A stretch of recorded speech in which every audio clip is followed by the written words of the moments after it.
Hi guys! Samahan niyo ako sa my first ever voiceover vlog ko. 5 motor nga pala kaming magkakasama dito. By couple, kumbaga.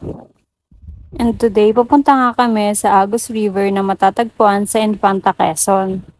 Maulan nga pala tong biyahe namin, kaya kung nakikita nyo naman ang daan, medyo madulas. At pag ganito ngang basa ang kalsada, magdobli ingat na lang tayong mga motorista. Pag pupunta nga palang Infanta, Quezon, madadaanan nyo ang sikat na pinupuntahan ng mga kamote riders. Yan ang Marilaki Highway. Nagpicture nga lang kami dito at kinalaunan ay umalis na kami. Sunod nyo nga pala ditong madadaanan ang Madilay-Dilay ng I Love Tanay Rizal.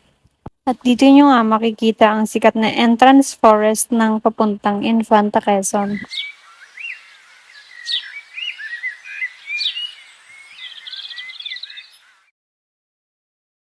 And after an hour and trip, nadating na nga namin ang sikat na arc ng Infanta, Quezon. Bumaba nga muna pala kami dito para mag-picture. Kanya-kanyang picture na nga lang kami kasi sobrang daming tao at umuulan na din.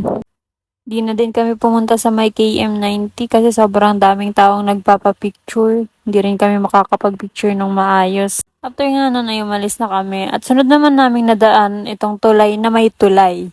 Ha? Can someone na makakapagpaliwanag bakit may tulay sa ibabaw ng tulay?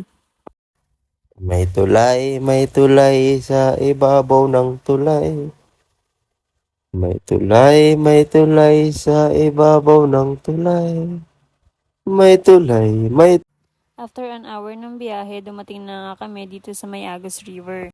Pero napagpasya ng grupo na pumunta muna sa may beach resort para tignan kung mas maganda nga ang view dito.